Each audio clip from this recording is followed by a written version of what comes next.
Astaghfirullah. Bismillahirrahmanirrahim.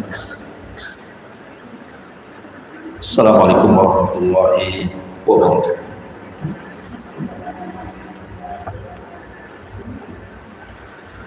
Alhamdulillah wassalatu wassalamu ala Rasulillah wa ala alihi wa sahbihi wa mawalah wa la hawla wa la quwwata illa billahi wa ba'd. Alhamdulillah, di siang ini kita kembali duduk untuk thalabul ilmi, dan surat yang kita akan bahas di siang ini, kita akan membahas surah Al-Fajr, Suratul Fajr. Suratul Fajr ini secara tartib Al-Quran, maka dia masuk pada surat yang ke-89, memiliki 30 ayat, kemudian 139 kalimat dan 573 huruf. Dan dalam suratul Fajr tidak ada ayat sajdah, dan sepakat suratul Fajr turun sebelum hijrah Nabi SAW, alias Makkiyah, bukan Madaniyah.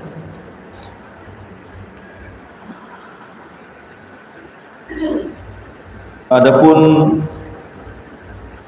tentang keutamaan suratul Fajr, tidak ada secara khusus menjelaskan tentang keutamaan. Akan tetapi ada hadis Nabi SAW pernah menasihati Mu'adz ibn Jabal radhiyallahu anhu ketika melaksanakan sholat isya bersama kaumnya, kemudian membaca surah Al-Baqarah terlampau panjang sehingga memfitnah manusia, sehingga kemudian Nabi SAW memanggil Mu'adz dan mengatakan, afattanu ya Mu'adz, apakah engkau akan membuat fitnah wahai Mu'adz? Tidakkah engkau membaca sabbihisma rabbikal a'la atau wal-laili idza yaghsha ataupun suratul Fajr? Jadi Nabi SAW menganjurkan kepada Mu'adz kalau solat isya sebaiknya baca surat-surat ini. Salah satunya adalah surah Al-Fajr. Ini yang datang tentang keutamaan surah Al-Fajr yang sahih. Tapi secara khusus memang tidak ada riwayat tentang keutamaan secara khusus suratul Fajr. Adapun asbab nuzulnya, suratul Fajr ini sebenarnya diturunkan untuk mengingatkan orang-orang Quraisy. Orang-orang Quraisy yang degil, yang tidak mau didakwai Nabi SAW dan selalu menentang dan membangkang. Nabi SAW membacakan suratul Fajr kepada mereka supaya mereka takut kesudahan orang-orang yang menentang Nabi-Nya. Makanya dalam surah Al-Fajr ini diceritakan tentang bagaimana kesudahan kaum 'Ad, kemudian kaum Tsamud, dan juga cerita Fir'aun yang sangat masyhur. Seolah-olah Nabi ingin mengatakan, jangan kalian seperti kaum 'Ad yang dihancurkan oleh Allah karena menentang Nabi Hud. Jangan pula kalian seperti kaum Tsamud yang dihancurkan Allah karena menentang Nabi Saleh. Dan jangan pula seperti Fir'aun yang ditenggelamkan karena menentang Nabi Musa. Itu sekilas tentang suratul Fajr. Baik, kita akan baca dan kita sedikit mentafsirkan beberapa tafsir singkat daripada suratul Fajr. A'udzu billahi minasyaitonir rajim. Bismillahirrahmanirrahim. Wal fajri wa layalin 'ashr wasyaf'i wal watri wal laili idza yasr hal fi dzalika qasamun lidhi hijr. Di sini Allah Subhanahu wa taala bersumpah wal fajri, demi waktu fajar, walayalin ashri, dan demi malam-malam yang 10, wasyaf'i wal watri, demi yang genap dan yang ganjil, wal laili idza yasr, demi malam apabila datang dan berlalu, hal fi dzalika qasamul lidhi hijr, tidakkah yang demikian itu melainkan sumpah bagi orang-orang yang memiliki akal. Baik. Di sini Allah Subhanahu wa taala mengatakan wal fajr, demi waktu fajar. Kaidah Al-Qur'an sering saya ulang-ulang, bahwa Allah Subhanahu wa taala kalau bersumpah dalam Al-Qur'an itu, maka Allah bersumpah sesuai dengan kehendak.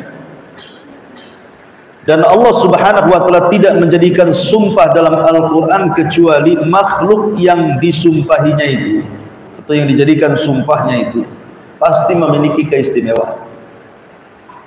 Karena tidak semua makhluk dijadikan sumpah. Dan paling banyak Allah menjadikan sumpah dalam Al-Qur'an itu biasanya masalah waktu. Wadduha, demi waktu duha, wal asri, demi waktu asar, wal fajri, demi waktu fajar, wal laili idza yaghsha, wan nahari idza tajalla, dan malam apabila menutup, kemudian siang apabila terang, dan begitu seterusnya. Kebanyakan bicara soal waktu. Kenapa? Karena manusia itu akan ditanya soal waktu. La tazulu qadama 'abdin hatta yus'al an arba. Tidak mungkin bergeser kaki anak Adam kecuali ditanya 4 perkara. Semua bicara waktu. Pertama soal umurnya, kemana kau habiskan. Kedua masa mudanya, kemana kau lampiaskan. Ketiga tentang ilmu, sudahkah diamalkan. Mencari ilmu butuh waktu, mengamalkannya pun butuh waktu. Tentang harta, dari mana kau dapati dan kemana kau belanjakan. Mencari harta pun butuh waktu, membelanjanya pun butuh waktu. Artinya semua akan ditanya soal waktu. Makanya Allah Subhanahu wa taala banyak menyinggung dalam sumpahnya menggunakan waktu. Contoh di sini wal fajri, demi waktu fajar.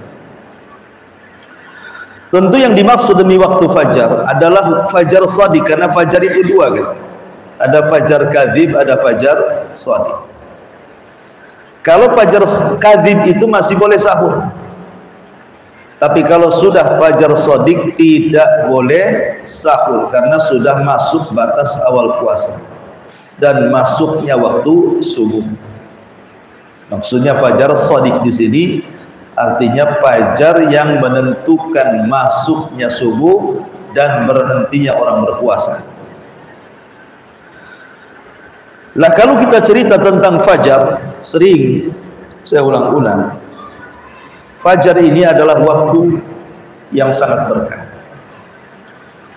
Makanya Nabi SAW selalu memanjangkan solat fajar itu dengan bacaan yang panjang. Beda dengan solat maghrib, beda dengan solat isya, walaupun sama-sama dikeraskan bacaannya. Tetapi maghrib selalunya Rasul pendek, kemudian isya selalunya tengah-tengah.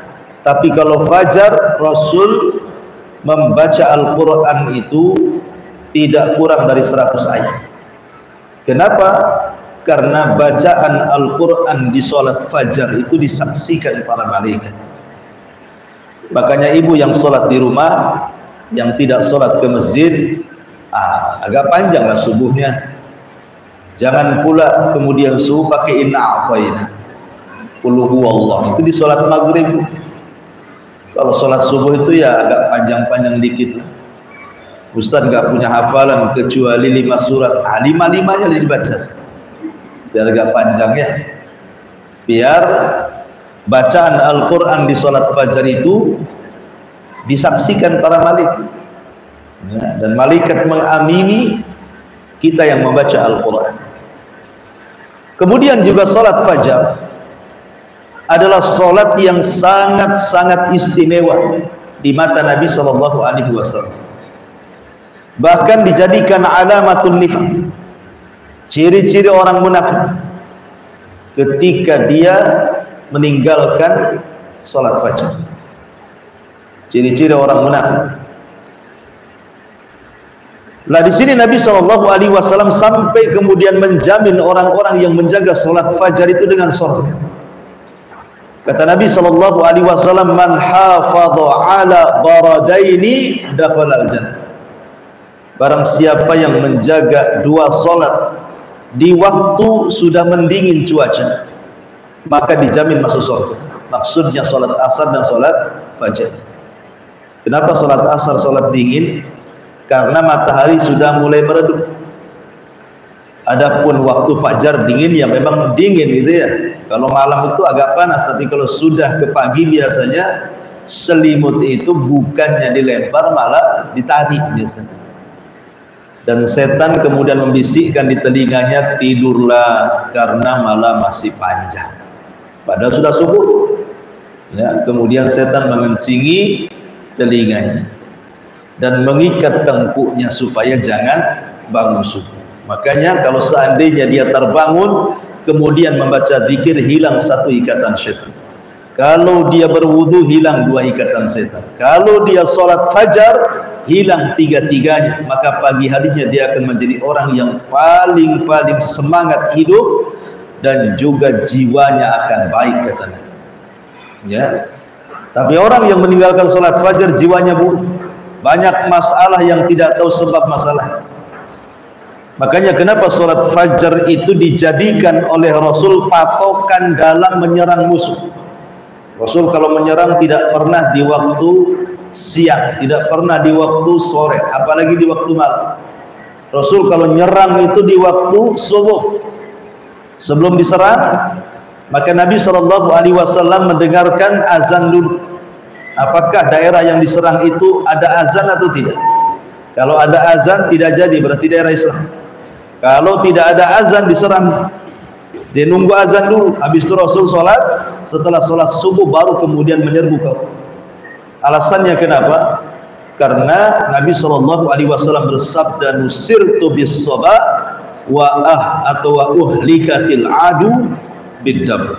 Aku ditolong dengan angin pagi sementara kaum Ad dihancurkan dengan angin sore. Intinya bahwa wal fajri dijadikan sumpah karena fajar itu sangat istimewa. Saya tidak akan perpanjang-panjang karena nanti tidak selesai-selesai. Walayalin ashri, demi malam yang 10. Malam yang 10 ini terjadi silang pendapat sampai 30 pendapat lebih para ulama. Tapi yang paling masyhur 4 saja saya sebutkan. Layalan ashri yang pertama maksudnya 10 itu malam-malam yang 10, satu maksudnya 10 awal bulan Dzulhijjah.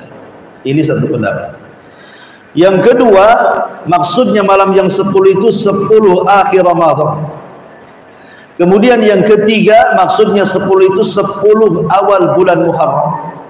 Kemudian yang ketiga maksudnya 10 itu 10 hari atau 10 malam di mana Nabi Musa menyempurnakan puasanya yang sebelumnya sudah berpuasa 30 hari.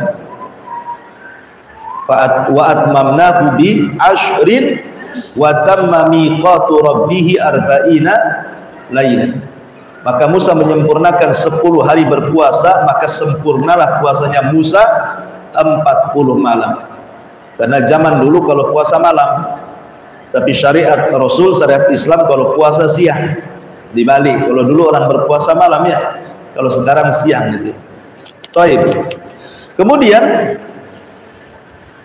mana yang lebih kuat wallahu alam?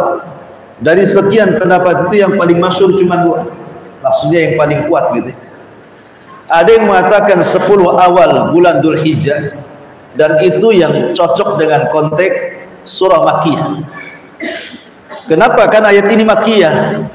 Artinya ayat ini turun sebelum hijrah, ketika Rasul di kota Mekah. Kalau umpamanya ayat ini dibawa kepada 10 akhir Ramadan, ayat soal Ramadan belum turun.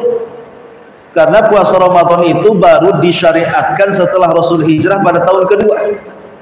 Sementara Rasul itu masih di Mekah, sehingga cocok kalau seandainya layalin ashri ini dibawa kepada 10 awal bulan Dzulhijjah. Apalagi 10 awal bulan Dzulhijjah itu bertepatan dengan hari haji, tanggal 8-nya, dan orang-orang musyrik Mekah sudah biasa haji.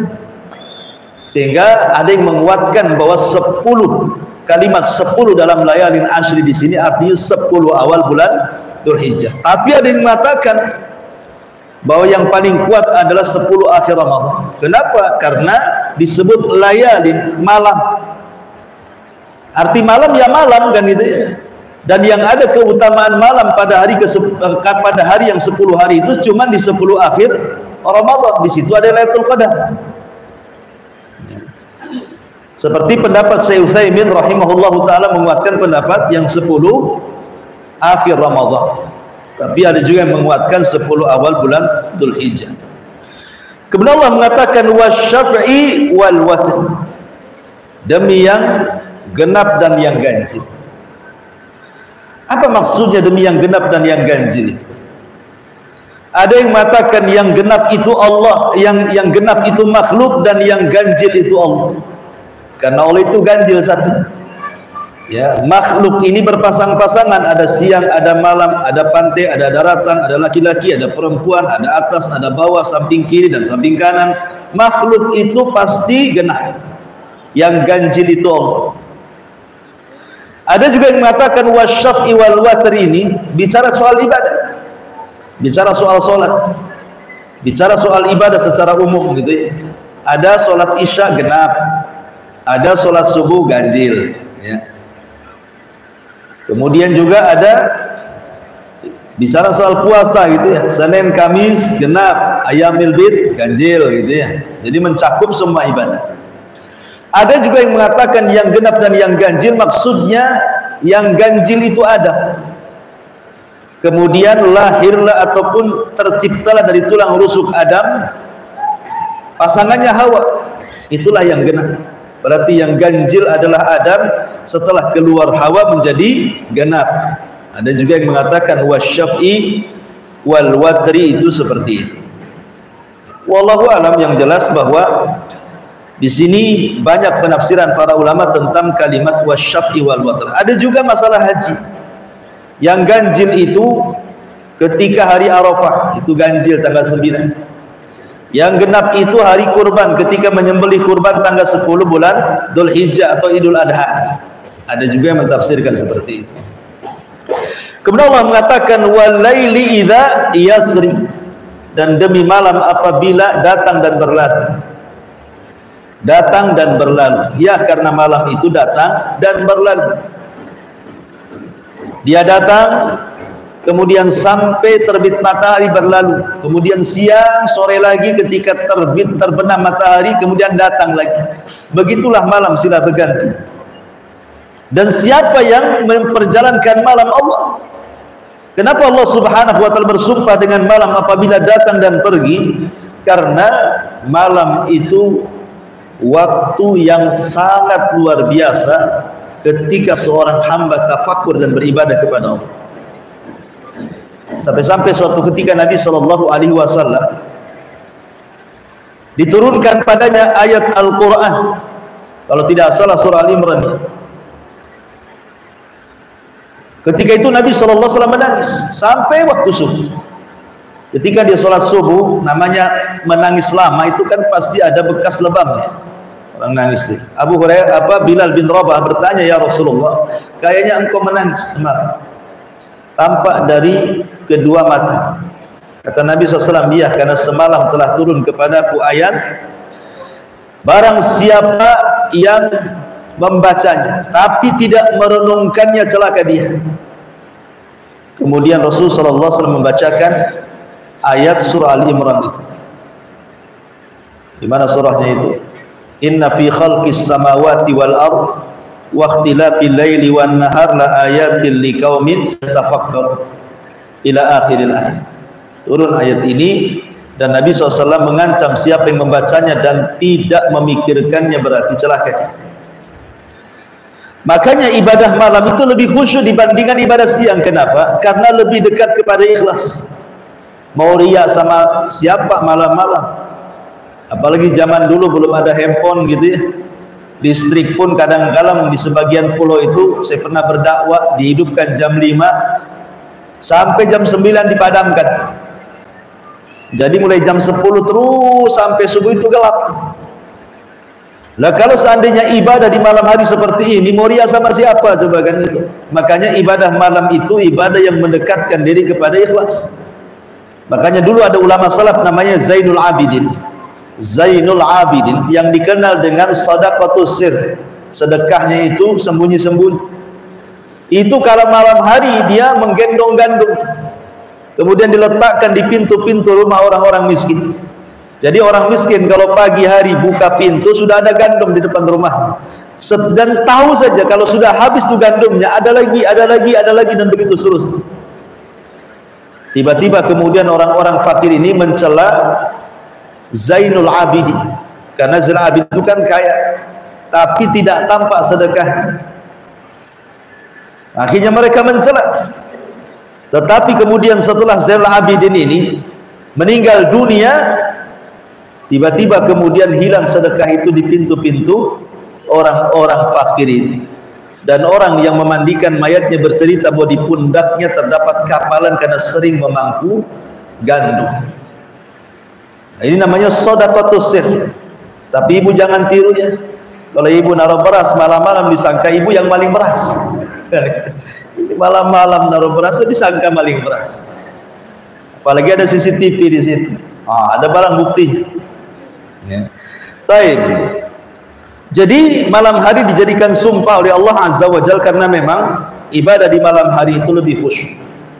Apalagi di sepertiga malam akhir kan malaikat turun ke bumi, bahkan Allah juga turun ke langit dunia dan menawarkan 3 nikmatnya. Siapa yang berdoa aku kabulkan, siapa yang minta aku kasih, siapa yang minta ampun aku ampuni dosa-dosanya. Hal fi dzalika qasamun lidzi hijr.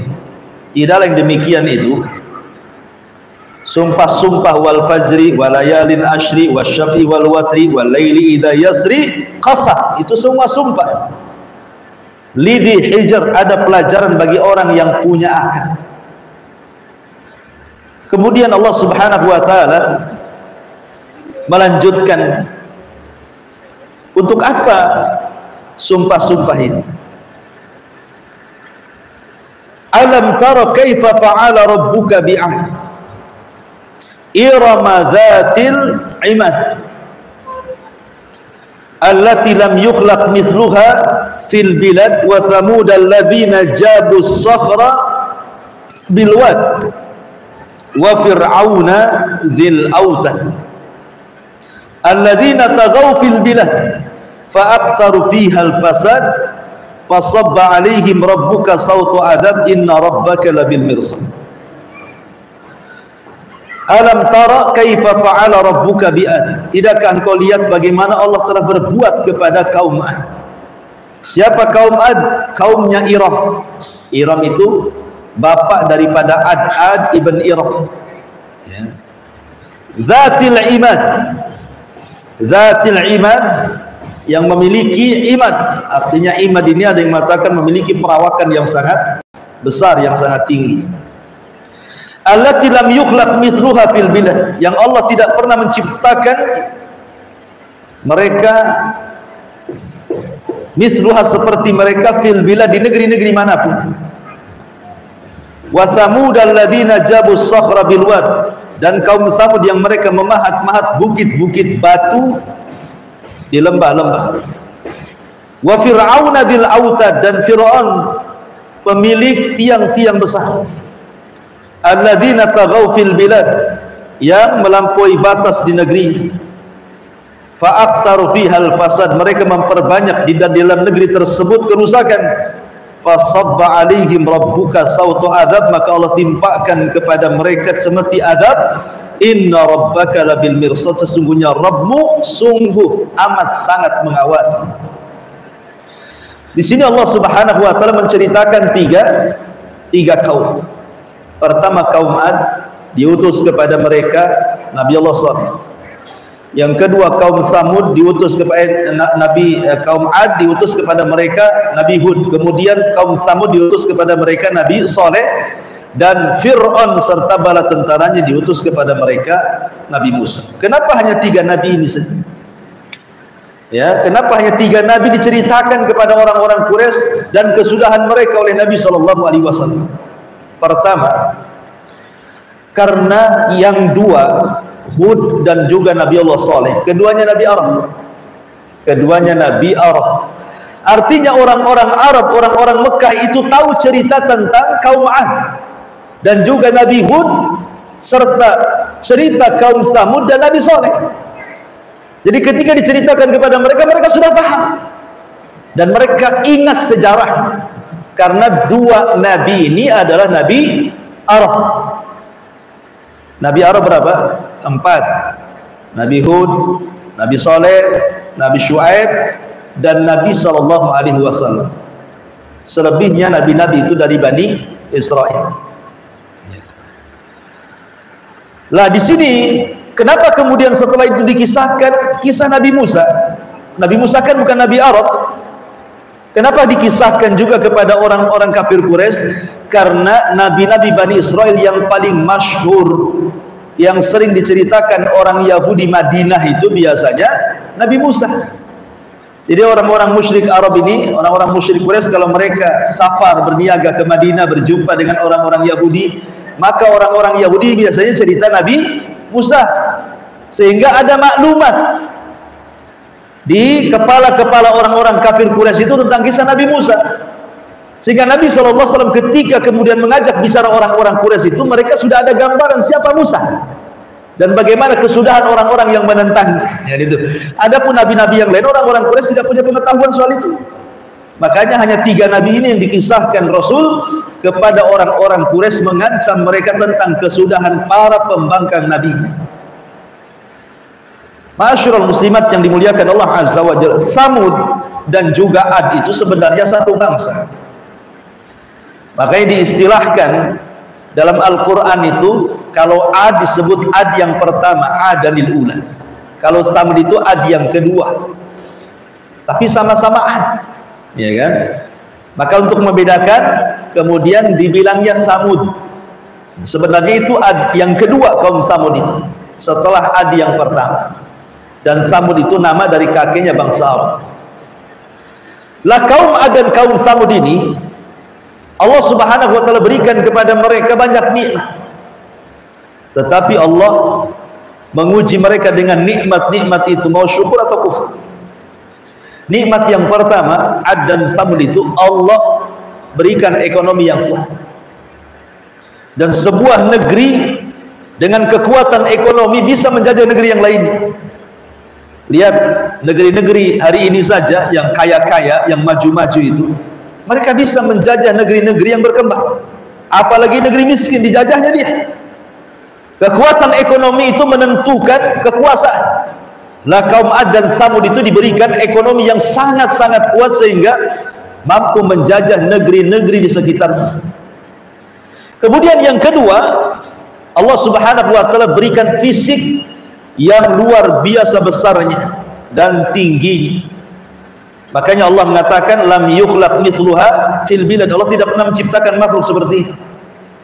Bahkan kaum Nuh sendiri yang sudah mendahuluinya itu tidak sebesar fisiknya kaum Ad dan kaum Samud, padahal Nuh itu duluan. Nuh baru kemudian Nabi Hud, kemudian Nabi Saleh kan. Harusnya umat yang terdahulu kan lebih besar badannya. Tapi ini terbalik. Kaum Ad justru postur tubuhnya lebih besar, lebih kekar, lebih kokoh, lebih kuat dibandingkan kaum Nuh itu sendiri. Makanya kaum yang tidak pernah diciptakan sebelum. Sampai-sampai kalau ibu baca kisah Israiliyat, itu tingginya kaum Ad itu ada yang sampai 100 meter. Jadi kalau wanita-wanita kaum Ad pakai celana ibu itu nggak muat, apalagi pakai bajunya robek-robek lah, jadi kaos tangan. Jadi saking tingginya. Tetapi sekali lagi ini kisah Israiliyah. Kalau kita sebagai umat Islam ya kita katakan nggak mungkin, karena Nabi Adam saja nggak segitu tingginya. Nabi Adam berapa tingginya? 60 hasta saja. Kalaupun kaum Ad itu tinggi, ya paling tinggi sejajar dengan Nabi Adam, nggak mungkin lebih daripada Adam kan? Karena Adam itu bapak kita kan. Rasul yang mengatakan umat ini semakin jauh daripada Adam, semakin pendek posturnya, semakin pendek umurnya. Jadilah ibu-ibu pendek-pendek, ya kan? Tapi tenang, kalau ibu masuk surga nanti tinggi lagi kayak Adam, kayak Hawa. Kalau masuk surga. Kemudian usianya juga dipendekkan, bukan hanya posturnya saja, usianya pun dipendekkan. Makanya Rasul mengatakan umat itu disesuaikan dengan usia nabinya. Ketika Rasul di usia 63 tahun meninggal, maka umatnya kurang lebih, kata Rasul, a'maru ummati baina sittina wa sab'in. Usia umatku itu berkisar 60 sampai 70 tahun saja. Wa qalilun ma yujawizu dzalik, sedikit yang melewati 70 itu. Pokoknya kalau sudah 70 itu hati-hati, kebanyakan mati. Jadi kalau lewat 70 itu ya ada, tapi sedikit ya. Dan jarang melewati 100 tahun. Artinya di sini bahwa postur tubuh umat ini tidak mungkin lebih daripada postur tubuh bapaknya Adam. Maka kaum Ad dan kaum Tsamud itu ya paling tinggi mungkin setinggi Nabi Adam ataupun Hawa, makhluk yang pertama diciptakan dari kalangan manusia di bumi.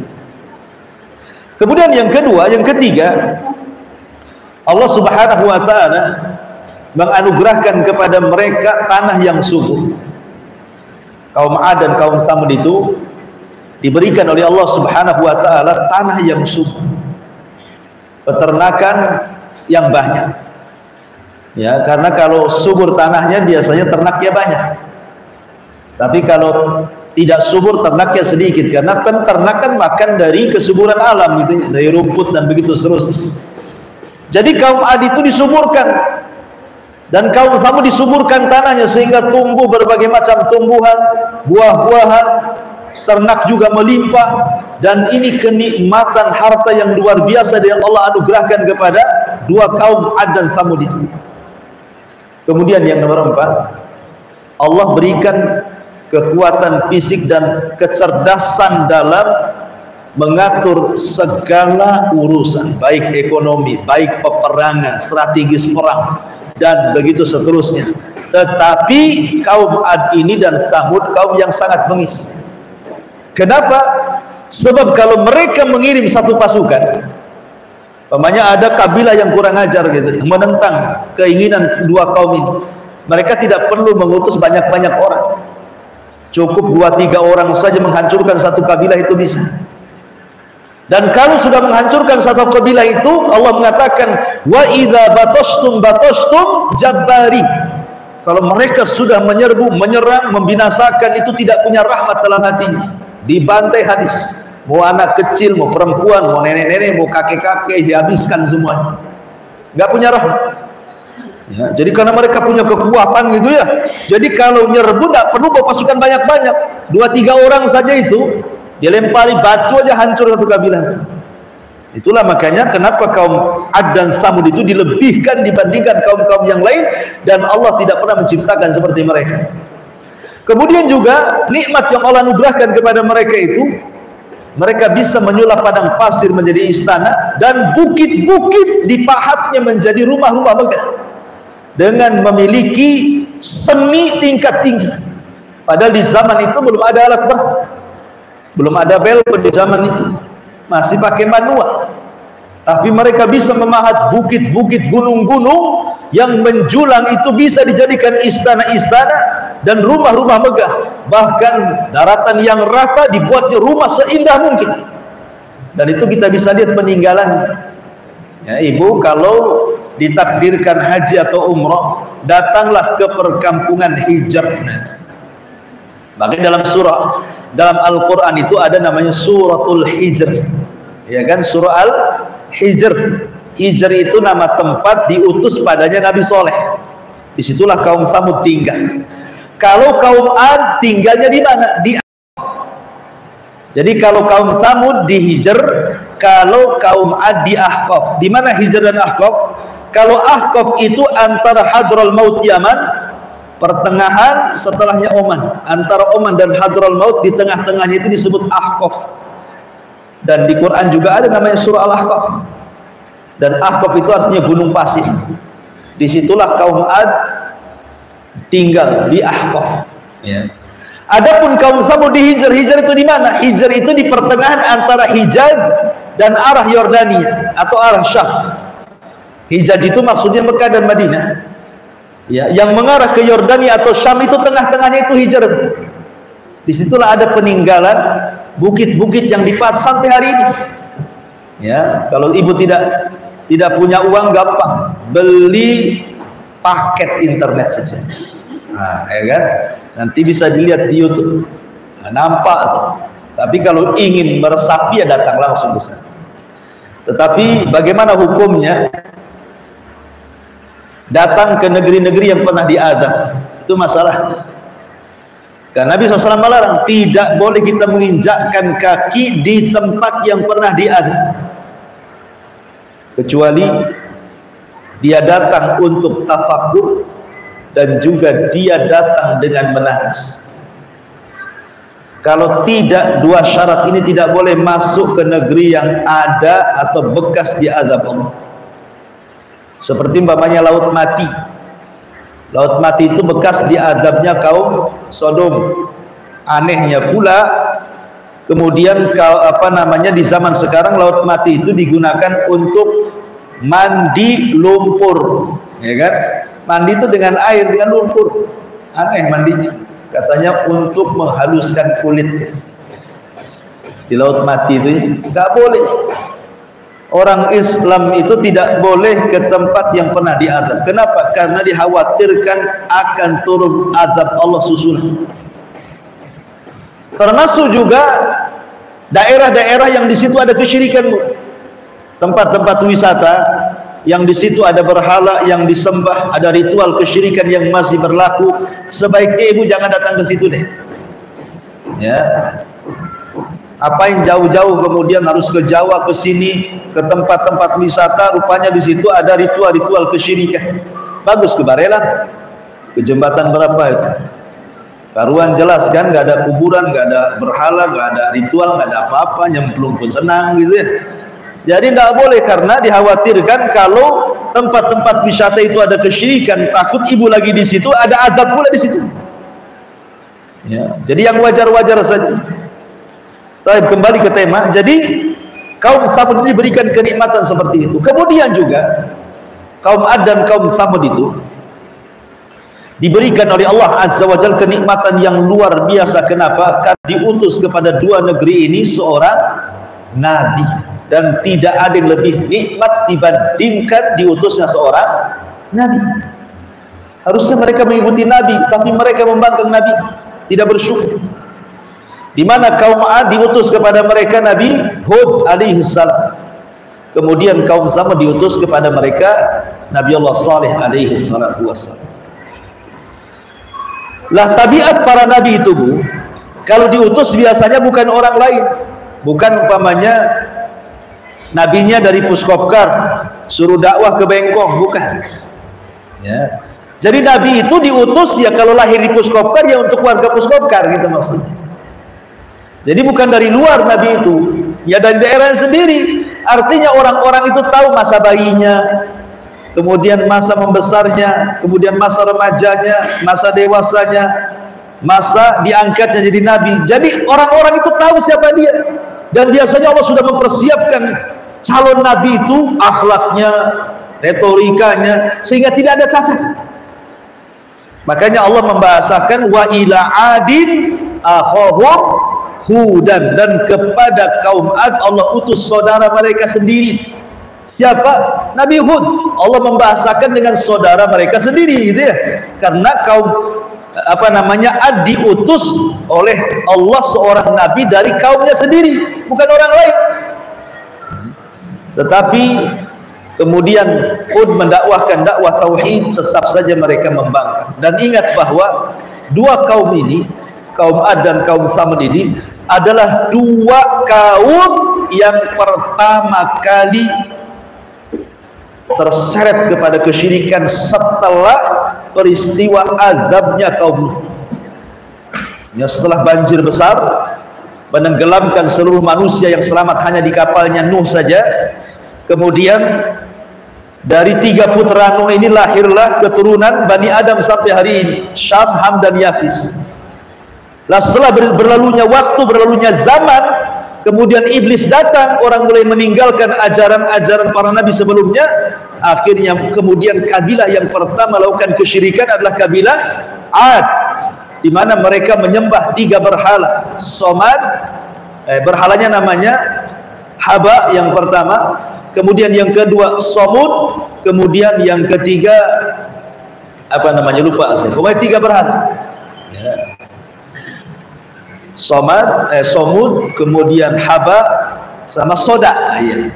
Ingat air soda. Jadi kalau ingat berhala kaum Ad itu ingat Soda. Soda, Somud, sama Haba, itu tiga berhala yang disembah oleh kaum Ad. Mereka lah kaum yang pertama kali melakukan kesyirikan setelah peristiwa topannya Nabi Nuh yang menghancurkan semua umatnya. Diutus kepada mereka Hud, mereka tentang. Justru akhirnya Hud hendak dicelakakan, tapi mukjizat Nabi Hud itu luar biasa. Coba Nabi Hud loh dikirim kepada siapa? Kepada kaum yang luar biasa, perangnya oke, pasukannya kuat, badannya besar, ekonominya kuat. Tapi mukjizatnya Nabi Hud, kaum Ad tidak bisa menyentuh kulit Nabi Hud. Menyentuh kulitnya saja tidak bisa, apalagi mencelakakan. Bahkan Nabi Hud pernah kemudian menentang mereka, min dunihi faqiduni jami'an la tunfala tunzir. Kalau kalian berani kepadaku, kata Hud, kumpulah kalian semua wahai kaum A, serang aku sekarang, jangan tunda-tunda. Luar biasa. Ya, ibaratnya kalau ibu dikirim dakwah ke sebuah kampung, di kampung itu banyak dukun-dukun, tiba-tiba berteriak, kumpulkan dukun satu kampung ini, sihir saya. Berani enggak? Gitu. Ya. Jadi Nabi Hud ini berani dia ngomong begitu. Kalau kalian memang berani hadapi aku, kumpul semua kalian, ayo buat makar, celakakan aku, jangan tunggu-tunggu, katanya. Tetapi mereka tidak bisa menyentuh Hud. Itu mukjizatnya. Kenapa? Karena Hud dikenal dengan tawakalnya yang kokoh kepada Allah. Dia tidak takut kecuali kepada Allah. Inni tawakkaltu ala Allah, saya hanya tawakal kepada Allah saja. Makanya orang tawakal kepada Allah itu di mata dia, orang lain itu kecil. Karena dia tidak takut kecuali kepada Allah. Ma'asyiral muslimin, muslimat yang dimuliakan Allah Subhanahu wa taala. Pernah saya ceritakan kisah tentang anak yatim. Pernah Imam Zahabi jadi mengkisahkan tentang kisah seorang anak yatim yang rajin sholat, anak usia 13 tahun. Ya, itu rajin sholat, rajin ibadah, anak yatim. Jadi adalah orang kaya masuk di masjid, dilihatnya anak itu sholat, khusyuknya luar biasa. Tidak ada orang sehusyuk anak itu, bahkan orang-orang dewasa saja tidak sehusyuk anak itu, padahal anak kecil. Tiba-tiba kemudian orang kaya ini mendekati anak yatim itu setelah sholat dan mengatakan, nak, siapa ayah ibumu luar biasa ibadah? Tiba-tiba anak ini, saya tidak punya ayah, saya tidak punya ibu sendiri, saya tidak punya kerabat, saya tidak punya siapa-siapa, saya hanya hidup sendiri, saya cari makan, kemudian waktu ibadah saya ibadah. Jadi terenyuhlah orang kaya ini dan mengatakan, nak, bagaimana kalau seandainya aku angkat kau jadi anak? Ya, tidak usah kau seperti ini, jadi gelandangan kemana-mana gitu. Karena saya melihat engkau ini anak soleh, ahli ibadah. Tapi anak ini mengatakan, gak apa-apa, tapi ada syaratnya. Syaratnya apa? Satu, apakah kalau aku lapar kau mau ngasih makan? Oh ya jelaslah, kalau sudah anakku kau kasih makan. Apakah kalau aku haus kau kasih minum? Jelaslah aku kasih minum. Apakah kalau aku telanjang kau kasih pakaian? Jelas aku kasih pakaian. Apakah kalau aku sakit kau akan mengobati aku?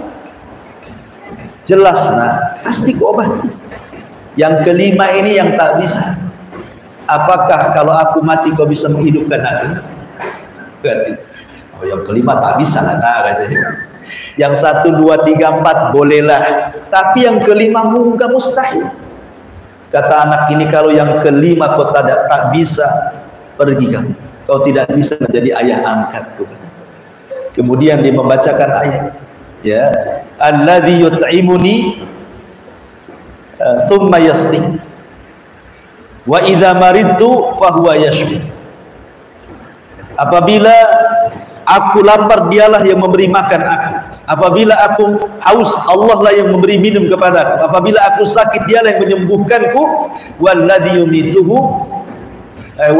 walladzi huwa yumitu wa huwa yuhyi. Dialah yang mematikan, dia pula yang menghidupkan. Nah, gitu ya. Dia mengatakan seperti itu. Dialah yang mematikan diriku dan dia pula yang kelak menghidupkan. Akhirnya orang kaya ini hanya bisa gigit jari lah, tidak bisa. Anak ini cerdas gitu. Dia hanya tawakal kepada Allah Subhanahu wa taala, dia bisa hidup. Anak 12 tahun bisa hidup. Tawakalnya kuat. Mau diambil orang kaya tak mau. Ibu-ibu ini baru hilang dompet, udah nangisnya 10 kali lipat orang yang kehilangan rumah. Nah, tawakalnya ini. Baik, kembali. Jadi kaum Ad dan Samud ini diutus kepada mereka dua nabi. Tapi kaum Samud ini berbeda dengan kaum Ad. Karena kisah yang menarik dari kaum Samud itu, Nabi Saleh itu diberikan mukjizat oleh Allah berupa unta. Jadi tengah-tengah kaum Samud itu ada unta. Tetapi unta ini pula yang menyebabkan kaum Samud dihancurkan Allah. Unta ini datang membawa nikmat, unta ini pula datang membawa azab. Kapan membawa nikmat dan kapan membawa azab? Ketika unta ini tidak diganggu, membawa nikmat, air susunya bisa diminum oleh semua kabilah kaum Samud.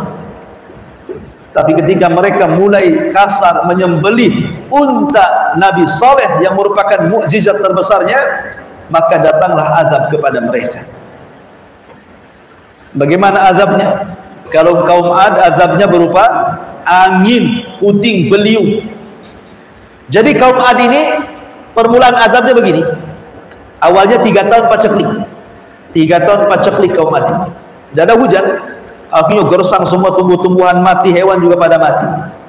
Dikirimlah 70 orang pilihan untuk berdoa ke Haram. Sesampainya di Haram bukan doa, malah mabuk, malah zina.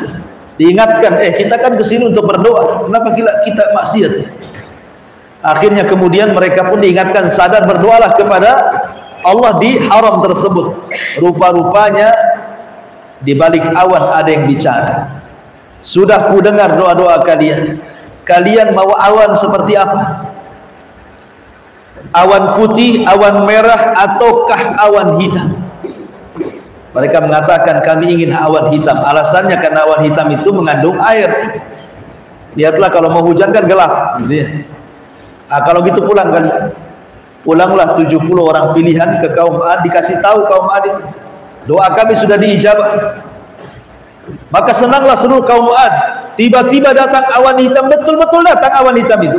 Wow, bahagia satu kaum Ad itu. Semua keluar, anak-anak, laki-laki, perempuan, orang tua, semua berada di awan itu, di bawah awan. Dikiranya akan turun hujan.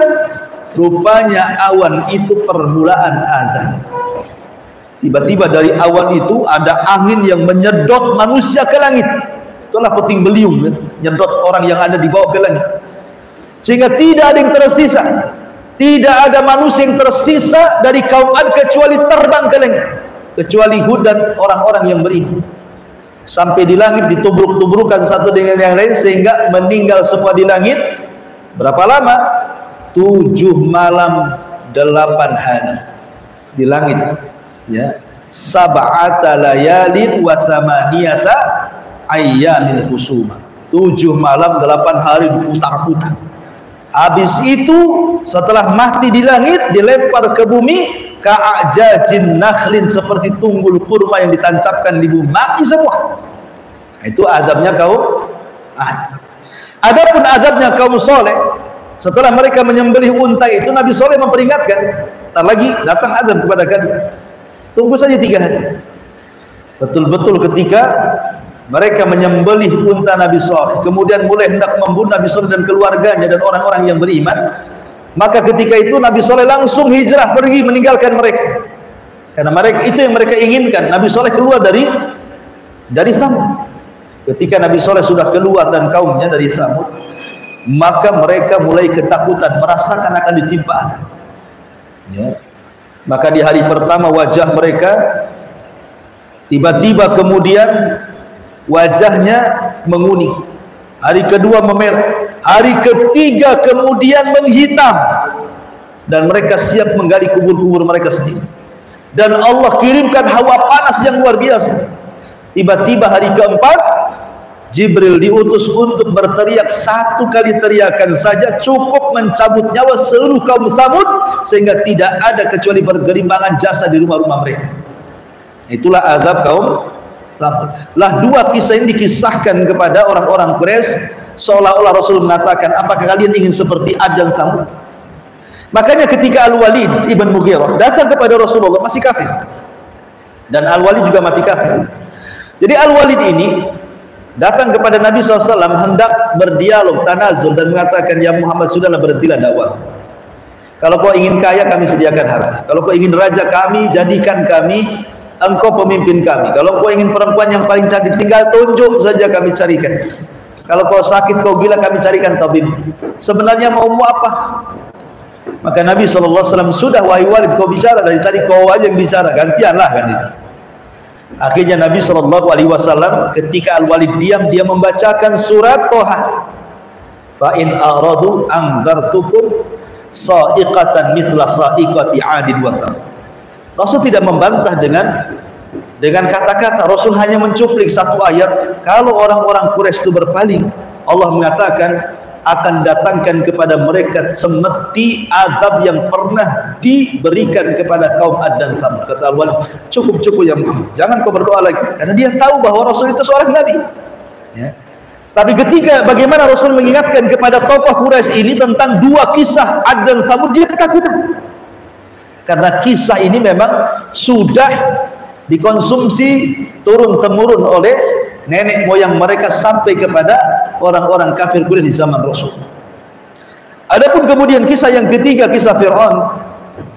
Wa Fir'auna dzil autad, dan Fir'aun yang memiliki autad. Ada yang mengatakan autad di sini artinya pasukan yang banyak. Autad itu ada yang mengatakan pasukan yang banyak. Ada yang mengatakan autad di sini artinya Fir'aun itu punya tempat bermain kayak ring tinju.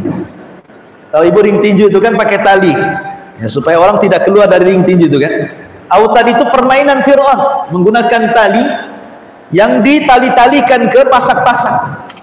Ya. Jadi seorang raja pun punya permainan gitu ya.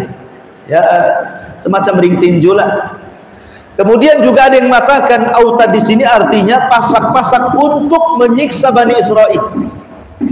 Jadi Fir'aun itu kalau menyiksa Bani Israel, maka kaki dan tangan Bani Israel ini akan umpamanya begini ya. Jadi ini dikasih tali, maka talinya akan diikatkan di pasak sebelah sana, kemudian dipasak sebelah sana juga kakinya sama. Jadi orang diterlentangkan, ya. Nanti kakinya diikat ke arah sana, pasak sebelah sana, kaki sini, pasak sebelah sana, kemudian tangan ke sebelah sana. Itu namanya autad. Ada yang mentafsirkan seperti itu. Dan Fir'aun, ya, dan wa Fir'auna dzil autad, pemilik tempat penyiksaan Bani Israel. Tapi banyak mufassirin kebanyakan mengartikan dzil autad artinya al-junud, tentara. Ya, Fir'aun itu punya tentara setia, tetapi Allah Subhanahu wa taala binasakan semuanya. Dan kisah Fir'aun ma'ruf, tidak perlu saya ulang.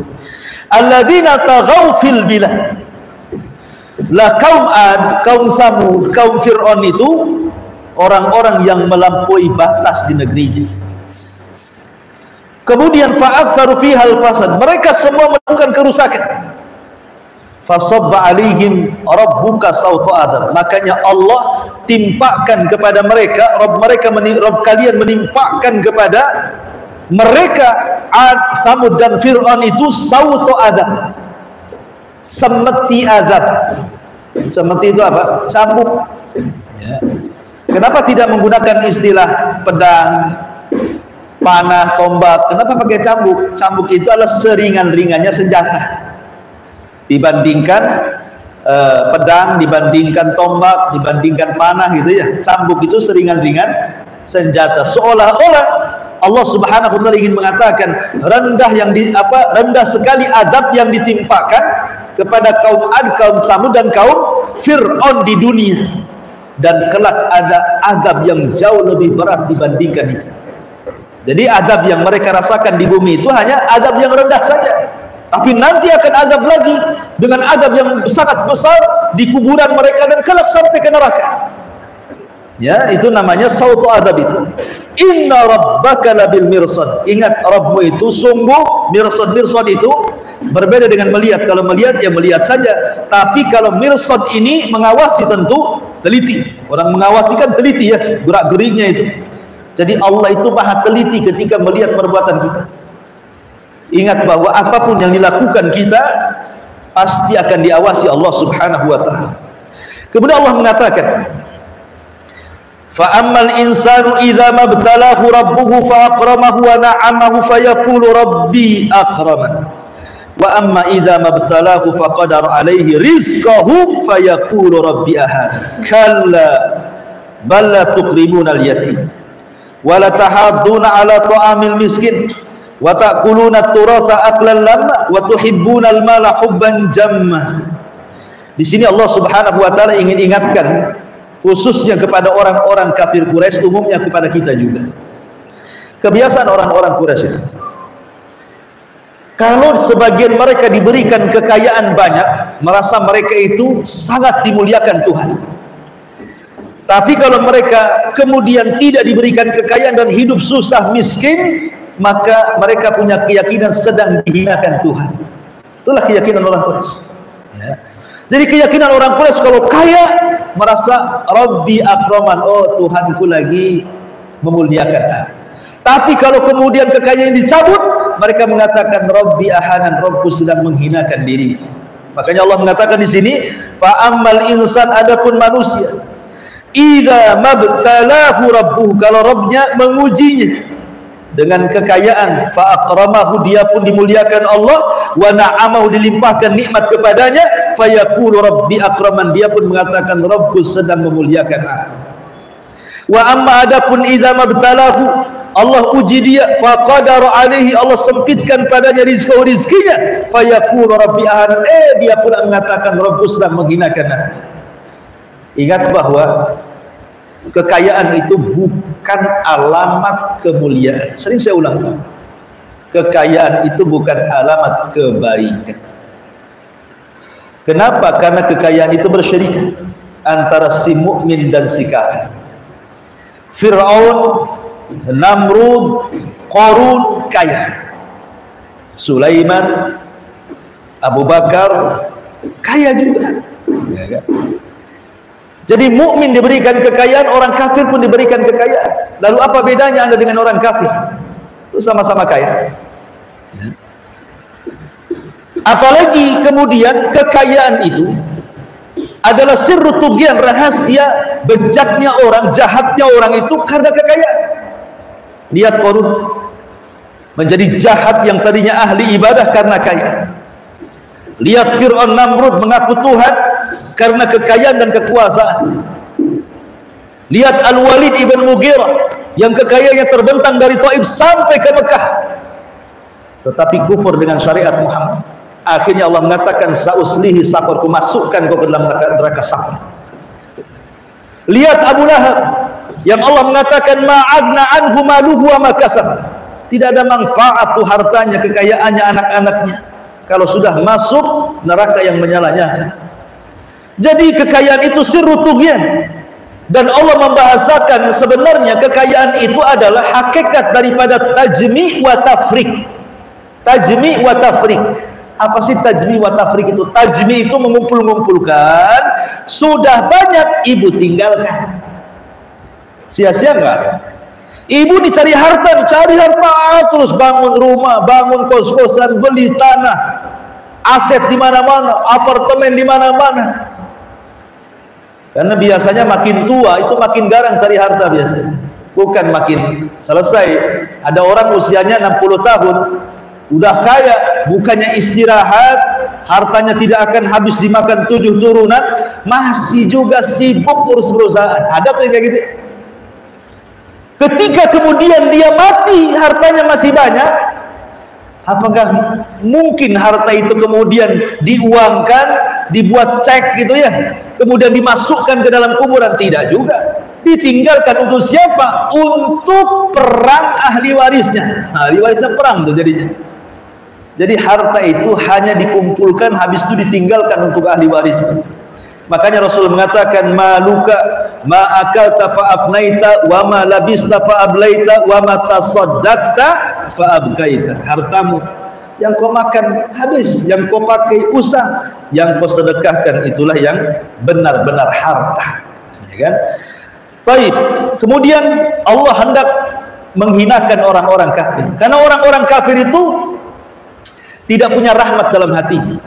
Terutama para orang-orang tua kafir Quraisy itu kayaknya dicabut rahmat dalam hatinya. Kalau seandainya Allah Subhanahu wa taala berikan setitik rahmat saja, kasih sayangnya kepada pembesar-pembesar Quraisy, tidak ada pembesar Quraisy kecuali beriman. Tetapi karena rahmatnya sudah dicabut, hatinya keras, summa qasat qulubuhum, hati mereka sudah keras, makanya susah mereka menerima hidayah. Ya, kekerasan hati itulah yang menghalangi hidayah, dan kekerasan itu karena ketidakadaan rahmat, dan itulah yang dimiliki hati para pembesar orang Quraisy. Mereka suka menghardik anak yatim. Mereka tidak menganjurkan untuk memberi makan fakir dan miskin. Bahkan untuk dengan tetangga menghormati, pinjam pun wayam naunal maun, tidak mau dikasih. Makanya Allah singgung, kalla balla tukrimunal yatim. Buat apa kalau kalian kaya, kalau kalian tidak menghormati anak yatim? Buat apa harta kalian? Ya. Wala tahadduna ala ta'amil miskin. Buat apa harta kalian kalau tidak untuk menganjurkan memberi makan fakir miskin kepada anak-anak yang terlantar, janda-janda yang memang kurang mampu, dan begitu seterusnya. Wa ta'kuluna turatha aqlan lam, dan kalian memakan harta waris dengan cara zalim. Karena kebiasaan orang Quraisy itu kalau bagi waris perempuan nggak dapat. Ya. Jadi kalau sekarang ini ada sebuah adat gitu ya, kalau harta waris perempuan nggak dapat, itu ada istiadat jahiliyah itu namanya, menzalimi saudaranya. Nah, karena ini perempuan saja, lemah, ngapain juga, apalagi perempuan di zaman itu tidak dihargai, jadi nggak dapat harta waris. Terkadang memakan harta anak yatim jadinya kan ahli waris itu ada yang masih kecil, yang masih bayi gitu ya, orang tua sudah meninggal, berarti anak ini yatim. Terkadang kakaknya ini karena merasa besar, diambilnya harta adik yang masih kecil, padahal anak yatim, bapaknya meninggal gitu ya. Kemudian wa tuhibbunal mala hubban jam, dan kalian teramat sangat mencintai harta dengan sejadi-jadi. Ya, sebenarnya Bu, mencintai harta itu tabiat manusia. Boleh, tabiat manusia itu cinta harta. Siapa yang tidak cinta harta? Semua itu cinta harta, tetapi janganlah berlebihan dalam kecintaannya. Ya, makanya kenapa kita diajari zuhud dan diajari wara? Artinya jangan sampai harta itu diletakkan di hati, tapi letakkan di tangan. Kenapa coba? Sebab kalau hati diletakkan, harta diletakkan di hati, walaupun yang tidak banyak hilang, itu kepikirannya lama. Ya. Ada pencuri masuk ke rumah ibu, bobol berangkas.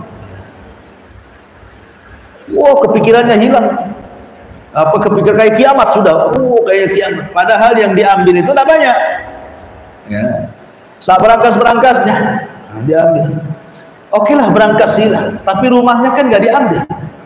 Ya kan? Mobilnya masih ada, tanahnya masih luas, cuman uangnya saja digondol, udah kayak kiamat ya. Kan itu ya. Kenapa? Karena diletakkan berangkasnya dalam hati masalahnya.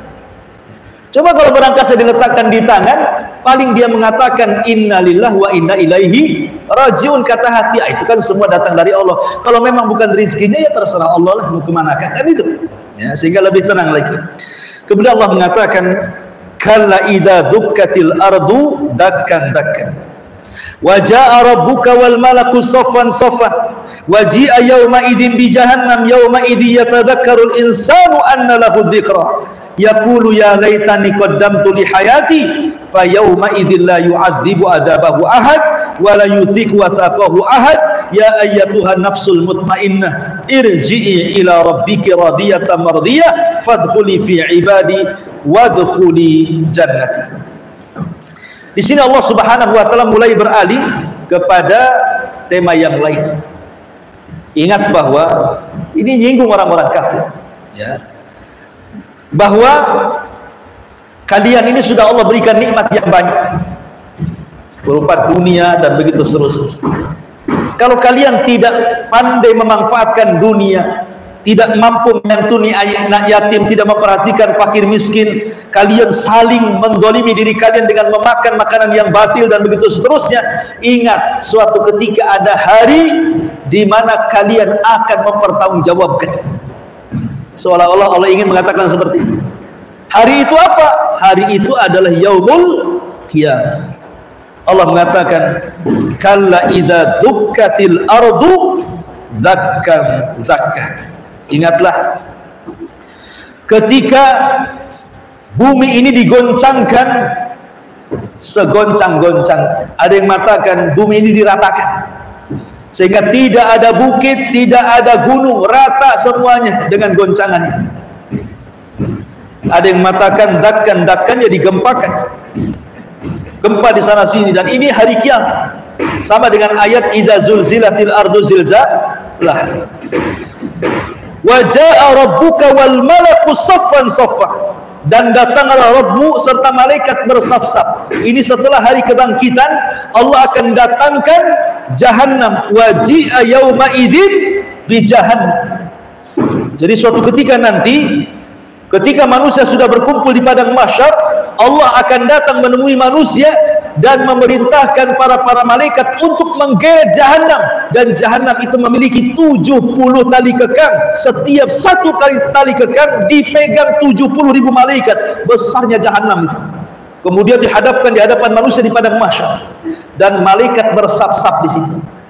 Ketika manusia melihat Jahannam, yauma idzin yatadzakkarul insanu anna lahu dzikra, maka manusia baru ingat. Pada hari itu sadarlah manusia, tetapi tidak berguna lagi baginya kesadaran itu. Kenapa?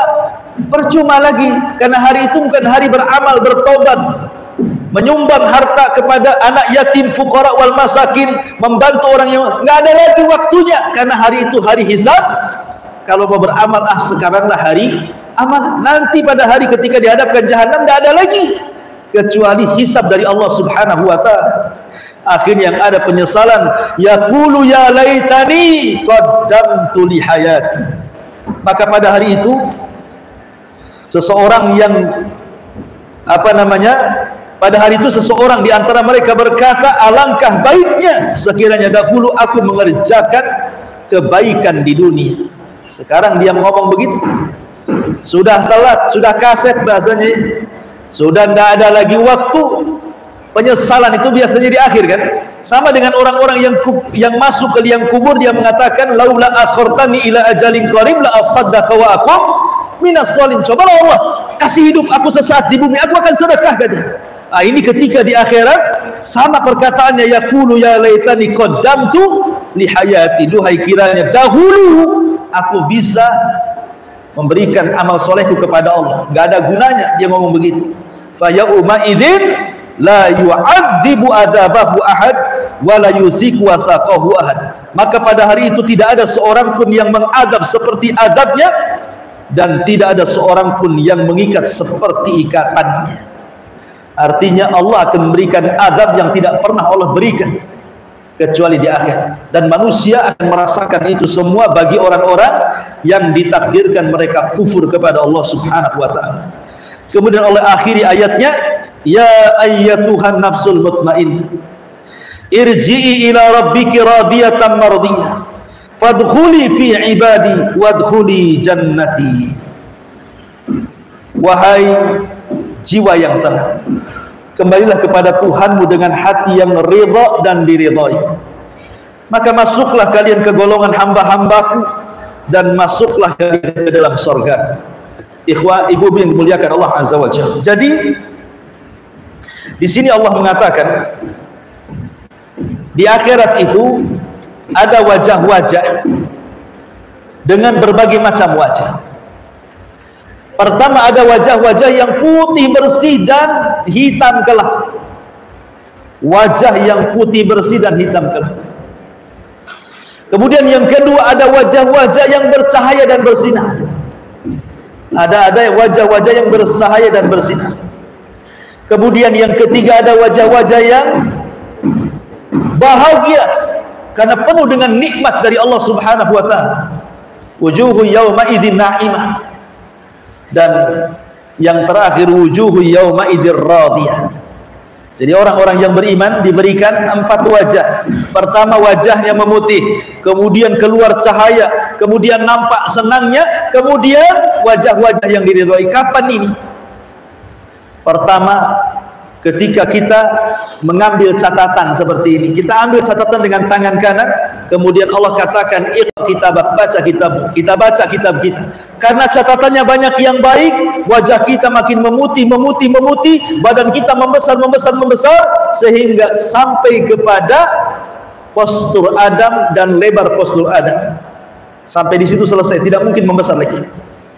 Kemudian badannya bercahaya. Kemudian selesai dia membaca dan dia tahu akhir kehidupannya di sorga mulai bercahaya. Kemudian ketika Allah masukkan ke dalam sorga, maka mulailah dia senang, yang disebut dengan wujuhun na'imah, wajah-wajah yang senang. Wajah senang itu kan bisa dibedakan, Bu ya.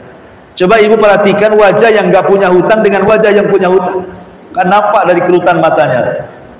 Punya hutang, nampak itu jatuh hadisnya katanya. Jadi wajah orang senang itu nampak tuh ya. Kalau orang dulu wajahnya, kalau orang senang bersial-siul gitu kayak perukutut gitu ya. Wah ini senang kali, ini sial-siul sana sini kan.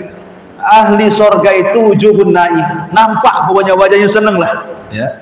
Kemudian kalau mereka sudah menetap dan Allah Subhanahu wa taala sudah mematikan kematian sehingga tidak ada kematian lagi, dan Allah sudah redai mereka tinggal di sorga, maka mereka menjadi wujuhur radiyah al-mardiyah. Mereka wajah-wajah yang penuh dengan keredaan, senang luar biasa ya, karena mereka bisa menetapi sorga yang di dalamnya penuh dengan kenikmatan. Tapi orang kafir terbalik dari wajah-wajah orang-orang yang beriman. Inilah yang Allah Subhanahu wa taala katakan, ya ayyatuhan nafsul mutmainnah, wa jiwa yang tenang, irji ila rabbi, kembalilah kepada Rabb, maksudnya ke sorga, radiyatan mardiyah, penuh reda dan diridhai, fadkhuli fi ibadi, masuklah pada hamba-hambaku, wadkhuli jannati, dan masuklah ke dalam sorgaku. Wallahu a'lam bishawab. Maka dengan singkat kita bisa menyelesaikan tafsir surah Al-Fajr. Baik, sebelum saya tutup silakan kalau ada yang mau. Wassalamualaikum. Tadi dalam pembahasan al-Qiyah wajah di wal-wazan, yaitu demi yang berhak dan ganjil.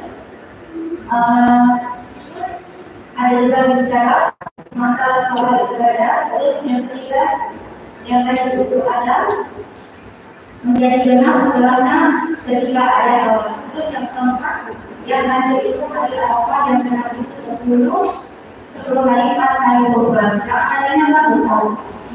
Katakan bahwa sesungguhnya awal itu senang yang kerja-kerja dekat. Tapi di sini dalam surat ini menyatakan Allah juga menetapkan genap itu apa ini buat kita asal.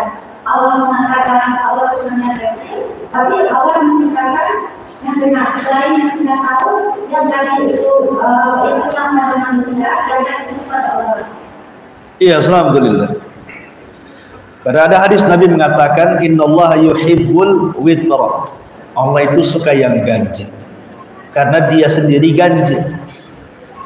Adapun penyebutan wasyafi wal watar, demi yang genap dan yang ganjil, ini hanya sekedar ikhbar, penghabaran bahwa ada yang genap, ada yang ganjil ya. Adapun Allah sendiri suka yang ganjil-ganjil karena dia sendiri ganjil Makanya Allah suka dengan sholat witir, karena witir itu ganjil. Intinya bahwa Allah subhanahu wa ta'ala berbeda dengan makhluk. Allah suka yang ganjil. Makanya setiap basuhan dalam wudhu 3 kali basuhan, ketika mandi junub 3 kali basuhan, ketika memandikan mayat juga 3 kali basuhan, 3 kali. Ketika sholat pun dibuat 3 saf ganjil. Ketika menyalatkan jenazah itu kan buat 3 saf ganjil. Jadi dalam ibadah itu memang begitu, Allah suka yang ganjil-ganjil. Tapi tidak semua gitu ya, bahwa ibadah itu bentuknya ganjil, tidak. Buktinya Isya genap, ya kan, subuh genap, duhur, asar genap. Yang ganjil pula cuma 1 subuh, maghrib, gitu kan. Artinya secara umum Allah itu suka yang ganjil, karena Allah juga ganjil. Bukan berarti kemudian Allah subhanahu wa ta'ala tidak suka yang genap, suka, tetapi yang ganjil lebih suka. Yang ganjil lebih suka. Sama dengan Allah itu suka yang kanan, Rasul itu suka yang kanan, kata Aisyah. Kanan Nabi SAW yuhibbut tayammun, Rasul itu suka yang kanan. Tapi ada perkara-perkara yang ketika dilakukan oleh kanan malah tercela. Ketika cebok, tangan kiri, jangan tangan kanan, kan itu kan. Walaupun Rasul suka yang kanan. Ataupun masuk ke WC, tangan kaki kiri dulu, kan itu ya, bukan kanan kan. Ada perkara-perkara yang terkadang kiri lebih baik, tapi umumnya Rasul suka yang kanan gitu. Sampai ketika nyukur rambut saja, Rasul mengatakan kepada halak, kepada tukang cukur rambut itu, cukur sebelah sini. Nah, jadi kalau ibu mau ke salon, bilang sama tukang cukurnya, sebelah kanan dulu mbak ya, baru sebelah kiri, gitu maksudnya. Potong kuku juga sama, kanan dulu baru kiri ya. Jadi kalau bisa yang kanan-kanan dulu. Sama dengan ini pun Allah mencintai yang ganjil, bukan berarti ada perkara-perkara terkadang genap lebih baik, tapi umumnya yang ganjil suka dicintai Allah subhanahu wa ta'ala. Wallahu a'lam. Pada ayat yang ke-15 dan ayat yang ke-16, Amal Islam bersama berlaku, yang kedua pasangan bersama berlaku. Ini sering terjadi kalau manusia ketika Allah memberikan rezeki, dikatakan Allah menyayangiku. Ketika Allah memberikan Allah coba, punya aku dinikmatkan. Dan ketika yang berbicara yang di awal saya diberikan rezeki, dia berada bahwa Allah memberikan, tetapi dia lupa dengan apa yang Allah berikan. Kebalikan dari itu apa yang terjadi pada diri kita? Maksudnya apa pertanyaannya?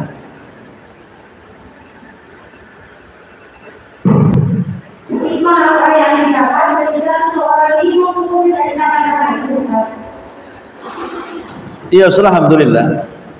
Di dalam tubuh manusia itu ada 4 perkara yang 2 positif dan 2 negatif.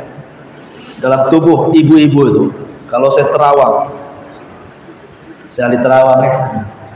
Jadi ibu itu ada 4 perkara dalam tubuh itu. Yang 2 energi positif, yang 2 energi negatif. Wah, kayak dukun saja. Bukan. Yang 2 yang positif itu akal dan malaikat. Ya. Yang negatif hawa nafsu dan syaitan. Setiap manusia ada. Setiap manusia ada akal, ada hawa nafsu, ada malaikat, ada setan. Ya. Malaikat dan setan disebut qarin. Ya, malaikat dan setan itu disebut qarin. Sejak lahir Allah akan kirim 2 makhluk, 1 setan, 1 malaikat. Untuk apa? Memberikan was-was. Kemudian setelah itu Allah berikan 2 lagi, 1 akal, 1 hawa nafsu. Akal ini gandengannya dengan malaikat, hawa nafsu gandengannya dengan setan. Ya. Ini kalau yang dominan akal dan juga malaikat, maka bisa melawan hawa nafsu dan setan. Tapi kalau yang dominan setan dan hawa nafsu, akalnya terkalahkan dan juga was-was malaikat tidak ada gunanya di situ. Akan jadi orang jahat di situ. Ibu terserah mau memenangkan mana? Apakah ibu memenangkan akal dan juga malaikat, ataukah ibu mau memenangkan setan dan juga hawa nafsu? Kalau ibu memperturutkan setan hawa nafsu, ya akhirnya seperti ini. Kalau diberikan nikmat, oh rasanya bersyukur. Seolah ini Allah menikmati saya, Allah memuliakan saya, Allah mengagungkan saya. Ketika pula dimiskinkan, disalahkannya Allah sedang menghinakan saya. Itu kan hawa nafsu namanya ya. Makanya gunakan akal itu kalau ingin sejalan dengan was-was malaikat, dengan bisikan-bisikan ilham-ilham malaikat, maka penuhi akal ini, satu dengan ilmu, dua dengan amal, tiga dengan iman. Maka luruslah akal kita. Kembali kepada masalah ini. Karena manusia itu mengikuti hawa nafsu, dan kecintaan kepada harta itu bagian daripada syahwat yang ditimbulkan hawa nafsu. Makanya kemudian apabila syahwatnya terhalang, mereka mencela. Apabila syahwatnya terhalang, mereka cela. Ma'asyiral muslimat yang dimuliakan Allah Subhanahu wa taala. Afwan Bu, saya baru ingat saya ada janji jam 11. Baru terpikir di sini. Jadi afwan yang tanya-tanya pending ya. Ada yang mau ketemu di jodoh, jadi saya hentikan sampai sini kajiannya. Insyaallah kita lanjutkan di kesempatan. Subhanakallah bihamdika asyhadu an la ilaha illa anta astaghfiruka wa atubu ilaik. Allahu ta'ala alam. Assalamualaikum warahmatullahi wabarakatuh.